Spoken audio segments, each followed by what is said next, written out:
संपर्क में हो वो जल भी मेरा ही रूप है। तुम जल के इस बात को ध्यान से श्रवण करके हृदयांगम करिएगा। और मुझे लगता है यही एक सूत्र है जिसके माध्यम से 24 घंटे आप ठाकुर जी से जुड़े रह, यही एक सूत्र है। तो भगवान ने कहा कि इस जल के तुम संपर्क में हो, तुम्हें मेरे जल रूप का ज्ञान नहीं हो, इधर संकोच नहीं हो रहा, परंतु सीमा में बांध दिया तुमने, मुझसे संकोच हो रहा है। श्रीमद् भगवत गीता में भगवान स्पष्ट कहते हैं, भागवत में भी भगवान स्पष्ट भागवत में कहते हैं, खंवायुअग्निं सलिलं महिं च ज्योतिषित्वानि दृशो द्रुमादनि सरित समुद्रांच हरे शरीरम। ये आकाश, ये वायु, ये जल, ये पृथ्वी, ये अष्ट प्रकृति मेरा शरीर है। हमने तो इसको माना ही नहीं भगवान का शरीर। भगवान तो अपनी वाणी से कह रहे हैं। अब सोचो कितनी बार आकाश की ओर देखते हैं बेहोशी में, कितनी बार पृथ्वी पर चलते हैं बेहोशी में। हमने इसको भगवान का शरीर ही नहीं माना। आप शिव महापुराण को श्रवण करेंगे, उसमें नंदीश्वर भगवान महादेव की अष्ट मूर्तियों का वर्णन करते हैं। उसमें से एक मूर्ति महादेव की है जिसका नाम है शर्व।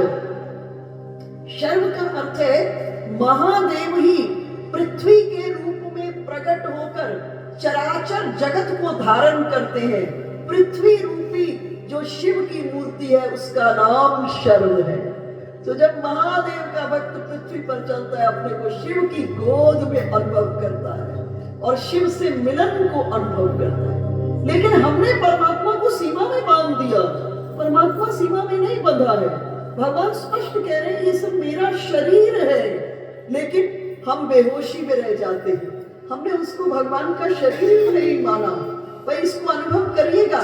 बाहर जब निकले ना सुबह सुबह अपने बेडरूम से, ठंडी हवा छू जाए, ठाकुर जी से बात करिएगा, कहिएगा प्रभु तुम्हारा उद्घोष है, वायु तुम्हारा रूप है और वायु रूप में परमात्मा के मिलन के आस्वादन के दौर से जब जल पीना और कंठ से जल नीचे उतरे तो कंठ से नीचे उतरते हुए जल के समय में ठाकुर जी से बात करना, कहना प्रभु तुम्हारा उद्घोष है, जल तुम्हारा रूप है और जल रूप में परमात्मा के मिलन के आस्वादन के दौर से गुजरना।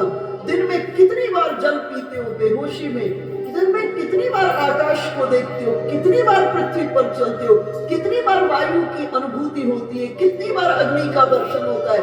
ये सब परमात्मा के शरीर है। बार बार जब मिलो होश में रहना, सजगता में रहना और इतनी बार परमात्मा से मिलने का अनुभव करोगे, रात होते होते लगेगा चारों तरफ आपके एक एक रोम में परमात्मा समा गया है।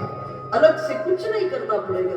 भगवान ने गोपियों को ये ज्ञान देने के लिए, गोपियों ये जल जिसके तुम संपर्क में हो ये मेरा ही रूप है। जैसे ही प्रभु ने कहा, गोपियां देह के ध्यास से मुक्त हो गई, देह के बंधन से मुक्त हुई और मुक्त होते ही जल के अनंत कणों के भीतर में गोपियों को अनंत कृष्णों का दर्शन होने लगा और गोपियां देहाध्यास के बंधन से मुक्त होकर के शुद्ध ब्रह्मकृत स्वरूप को अनुभव करते हुए जमुना से बाहर आई और भगवान गोपियों को वस्त्र प्रदान किए और भगवान ने गोपियों को वरदान दिया, गोपियों आने वाली रात्रियों में मेरा तुम्हारा मिलन होगा।